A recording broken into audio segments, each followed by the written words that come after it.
Jangan lupa subscribe Kajian Kiai. Assalamualaikum warahmatullahi wabarakatuh.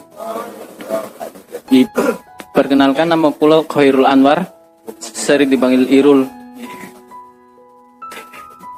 Ya Khairul Anwar ya mesti wae panggilannya Irul, masuk Darsono.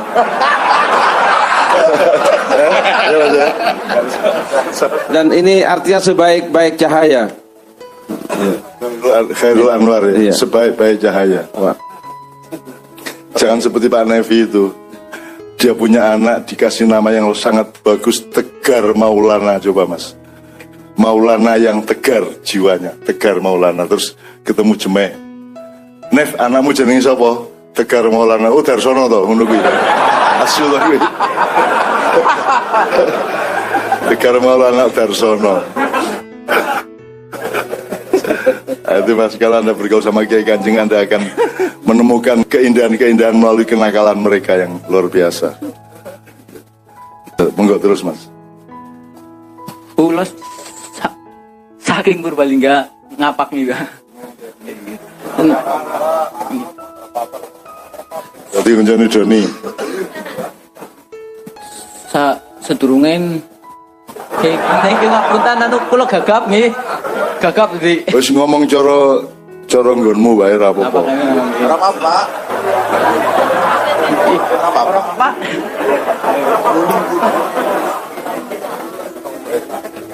Niki kan pas-pasan iki. Nah, pas dina Jumat sekolah libur. Sekolah libur, delalah enten niki mau cepat-cepat. Nah, daripada libur rebahan santuy,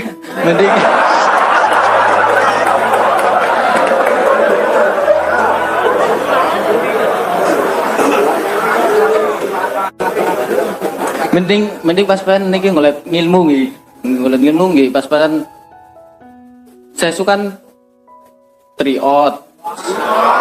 Itu triot kelas 3 nggih. Triot bahasa Inggris. Bahasa Inggris kali bahasa Indonesia. Nila garapan sinau bahasa Inggris, bahasa Indonesia ora teyeng. Mboten apa.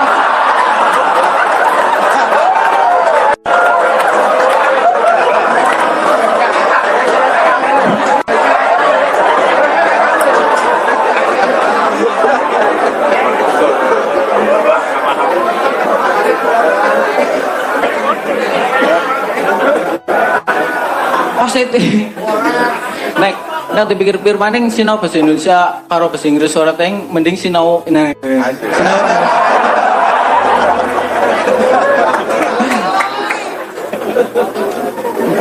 Malah ngapa nggak suku taknya pinter dini Kang Gustavo. Amin.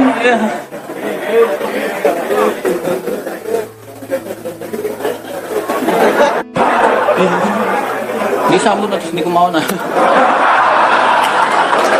Oke, saya kira dari Khairul Anwar ya. Khairul Anwar. Bener Khairul ya. Bener Khairul. Khairul. Kalau real itu harus ada kata sebelumnya. Mudhof ilaih Pak ya. Ya. Saya kira yang kita bisa pelajari dari beliau adalah bahwa sinau kuwi ora meng kognitif, ora meng soal transfer kata dan pengertian, tapi semua itu bisa belajar. Meripatmu, atimu, hawamu, kulitmu, rambutmu kabeh iso sinau. Semua ilmu itu ada di alam semesta dan di dalam dirimu masing-masing, dan proses pembelajaran itu tidak sesempit yang Anda kenali di sekolahan. Jadi untung ono maknya ya. Alhamdulillah.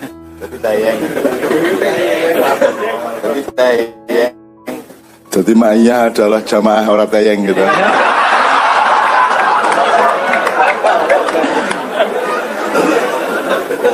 Orang sukses senang dunia, seorang sukses senang akhirat gitu.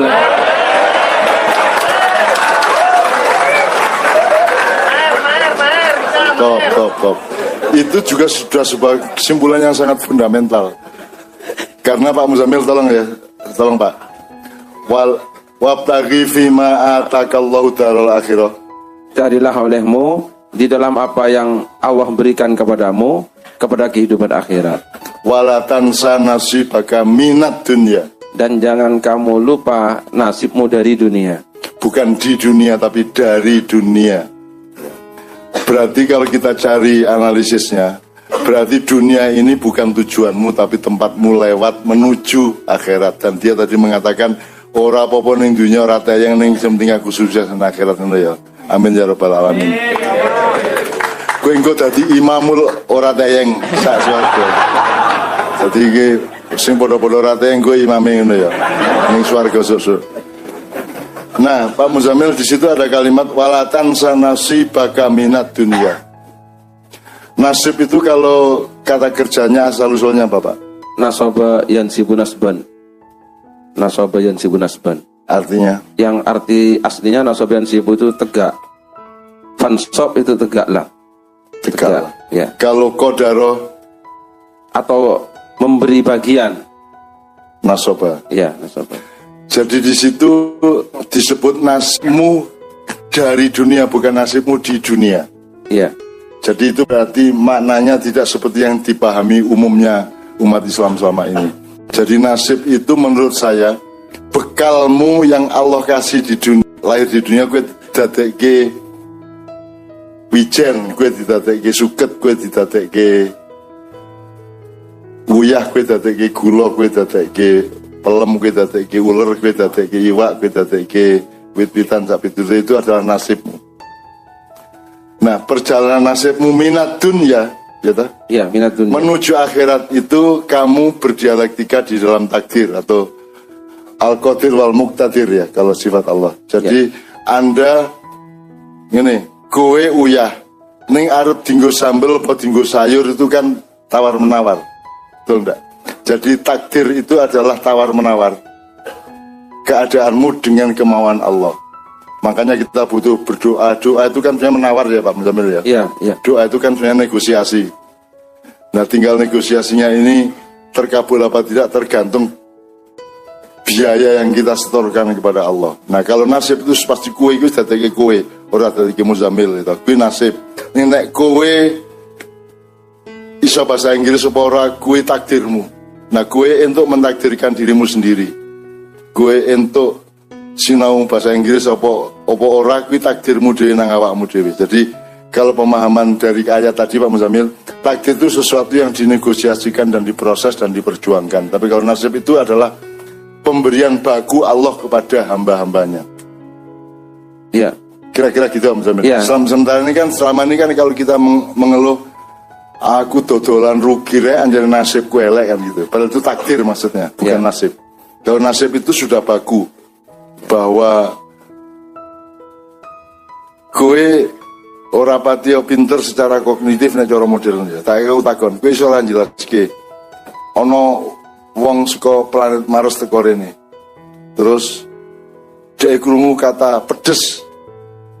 Terus dhek takon, "Apa pedes kuwi iki njawab piye?" Rumuskan pedes iki.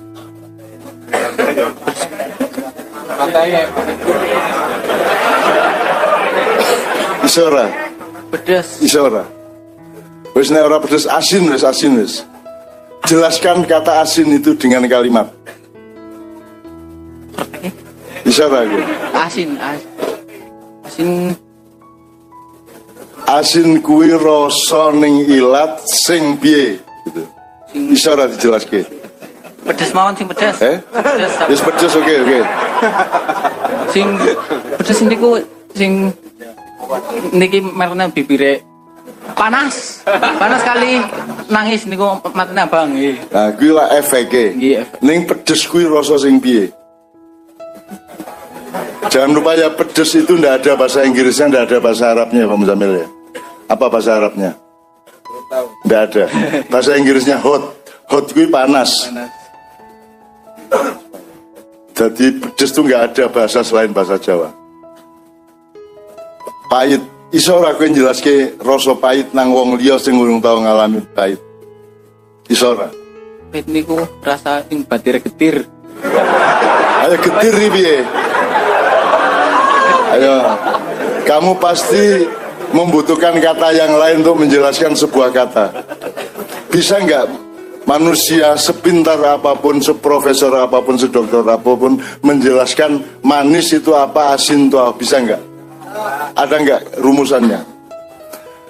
Jadi yang namanya pinter itu tidak seperti yang dikenal di kampus-kampus, di sekolah-sekolah, bahwa gue pinter ngomong menjelaskan iki-iki. Wong gue menjelaskan asin we ra iso kok.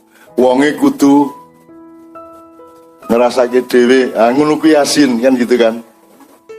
Jadi kalau kita kembali ke Quran Pak Zamil, wa 'allama Adama al-asma'a kullaha tsumma 'aradahum 'alal malaika. Kullaha itu maksudnya gimana Pak Zamil? Dan Allah mengajari Adam nama-nama kullaha semuanya. Semuanya, tidak hanya benda, tapi juga peristiwa, juga rasa. Jadi kira-kira dulu Nabi Adam juga dikasih tahu oleh Allah sing jenenge legi iki ana kata-katane kudune Pak ya. Ada kata-katanya ya mestinya. Ada. Cuman alangkah indahnya kalau kita tahu apa yang Allah ajarkan kepada Adam, karena semua diajarkan kepada Adam dengan sistem otaknya yang luar biasa cerdas itu. Semuanya, jadi semuanya kullaha. Kullaha itu apa saja. Orang yang tidak hanya nama benda tapi fenomenologi kehidupan apa saja termasuk kullaha. Apa saja. Everything. Completely. Apa saja. Dan itu tidak bisa dijelas. Ada yang bisa dikognitifkan, ada yang bisa dirumuskan dengan susunan kata, ada yang tidak bisa.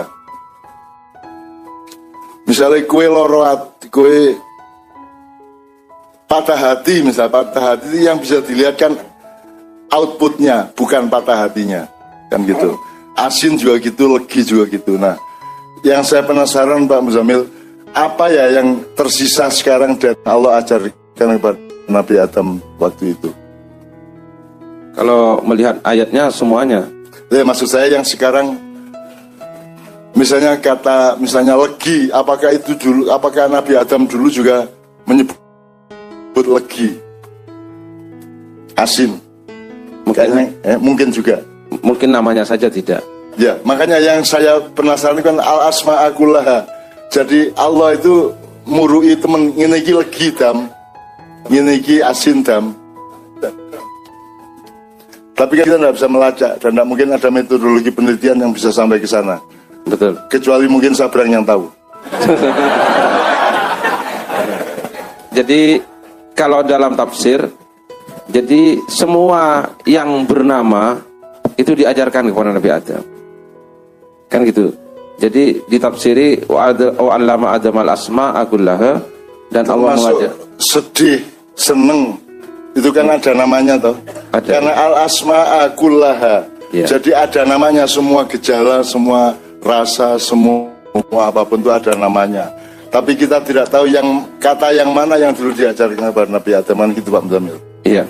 Kalau saya misalnya mencari gini, kalau ada satu kata yang mirip-mirip di bahasa dunia, misalnya bahasa Inggris kok mirip sama bahasa Jawa dan bahasa Arab, itu kayaknya itu ada kemungkinan itu bagian dari yang dulu diajarkan oleh Allah kepada Adam. Misalnya bahasa Jawa bumi itu ardi ya. Ardi, kalau bahasa Arab bumi Ard. Ya, ard. Dot. Bahasa Inggris earth. Podo kuwi telu kuwi. Upamane saya curiga dulu memang Allah ngajarin ke Adam itu sing jenenge bumi kuwi ya earth kuwi. Meskipun waktu itu dialeknya saya tidak tahu bagaimana, tapi kira-kira kalau ada bahasa yang mirip-mirip dia dari sekian bahasa yang sebenarnya, misalnya nek bahasa Inggris wong lanang apa? Men, nek wong Jawa jenenge, nek lanang jenenge man, ya toh? Kalau dalam bahasa Arab juga, bertanya siapa? Juga man itu orang. Nah, jadi kayaknya kata man ini juga termasuk yang mungkin dulu diajarkan Allah langsung kepada Adam alaihissalam. Wa 'allama Adam al-asma'a kullaha tadi itu. Jadi kullaha itu yang kemudian menjadi kata kuliah, Pak, gitu? Iya, kuliah. Jadi kuliah itu artinya mempelajari segala sesuatu secara menyeluruh, gitu ya. Kemarin saya tanyakan di Padang Bulan, setiap dan semua itu apa bedanya? Misalnya saya setiap jamaah mau cepat syafaat dapat nasi bungkus, atau kalimat semua jamaah mau cepat syafaat dapat nasi bungkus, aplikasinya sama enggak? Setiap orang dapat nasi bungkus, yang satunya semua orang dapat nasi bungkus, podora. Apa bedanya?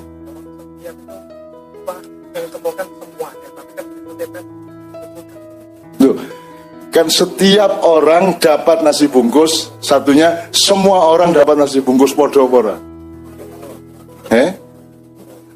Lah podo kabeh tadi kulun itu setiap, tapi sesungguhnya adalah semua. Ya, Zamil. Ya. Jadi lafadz kulun dalam bahasa Arab itu artinya terkadang diartikan semua, terkadang diartikan setiap. Gitu ya. Gitu. Jadi kuliah belajar untuk mengenali segala sesuatu secara menyeluruh, secara universal. Betul. Secara utuh kan gitu kira-kira ya. Ya. Kalau ada kuliah di fakultas itu namanya bukan kuliah tapi juz'iyah. Oh, betul. Iya. Itu fakultatif. Kalau kuliah itu universal. Jadi Anda memahami sepak bola tidak boleh tidak memahami sopan santun. Jadi etika sama sepak bola itu menyatu. Tidak boleh ada dokter tidak paham ilmu sosial, ya tidak boleh. Terus biar caranya mensilaturahmikan pengobatanmu dengan orang banyak. Maka dokter harus paham ilmu sosial juga dan seterusnya. Gitu ya Om Jamil ya. Oke. Terima kasih untuk Rateyeng. Ya. Ning kue teyeng alhamdulillah. Teyeng ora teyeng ki ora iso diklaim karena do-nya tadi kan ternyata ini ya do, ini ya do, ini ya do juga. Semua do. Jadi teyeng ora teyeng gumantung didelok saka ngendi. Ayu rayu kan tergantung titik pijaknya dari mana Anda melihat seseorang itu ayu apa ayu kan gitu. Termasuk kafir muslim. Kue kafir apa muslim? Coba berpikir kuliah, jangan berpikir juz'iyah. Enggak, kamu sendiri pengetahuanmu kamu itu orang yang ingkar apa orang yang patuh? Kafir apa muslim? Anda kafir? Anda kafir? Maksudnya? Nah, Anda kepada iblis Anda kafir apa muslim? Kafir. Kepada Allah Anda muslim apa kafir? Nah, jadi kan kafir kepada siapa, muslim kepada siapa. Nyaduk bal, rek kebanteran itu kan mergo jarake saunu. Misalnya tendangan pisang. Tendangan dari corner ball iso melbu kaya Messi misalnya ya. Itu kan disebut gol atau tidak itu kan tergantung letak gawangnya ya Pak. Nah nek kon nggo gawang dhewe-dhewe lak kok lebokno kapan-kapan iso ya. Ya. Jadi bal-balan karo ngangkut gawang dilebokno dhewe terus balik dhewe-dhewe kan semlebu. Karena saya pernah sepak bola lawan Sultan lawan Karaton. Jadi gak tahu menang gini. Soalnya konco-koncoku sak kesebelasannya anggere ono Sultan dikekno bali. Ayo. Termasuk naik kiper dileboni bali Sultan ya minggir ben mlebu ya arep piye. Akhirnya babak kedua aku usul erek gawange diangkut diotong-otong nyidik Sultan pokoknya ben dhek gampang ngelebokno. Gitu.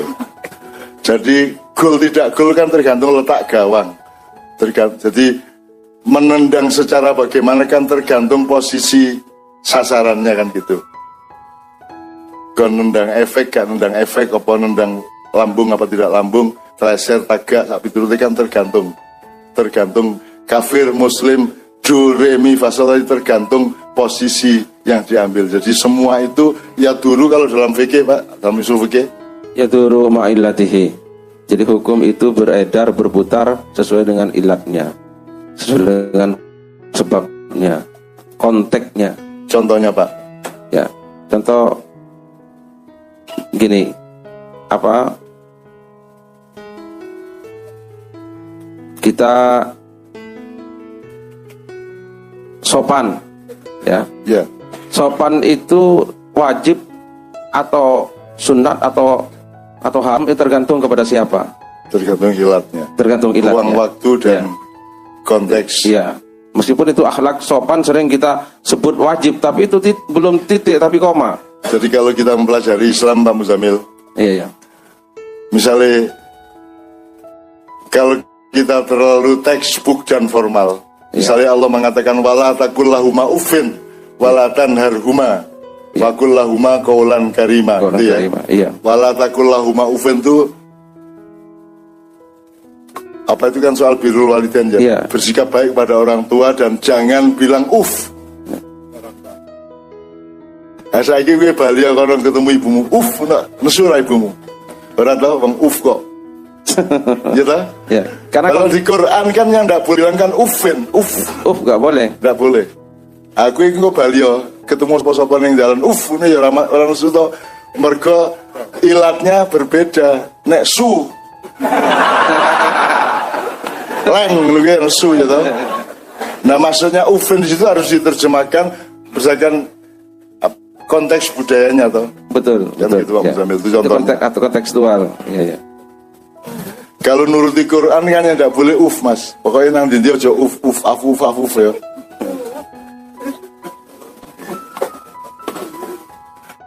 Anak jenenge Rauf. Uff. Jenenge Mahmud gampang. Mahmud.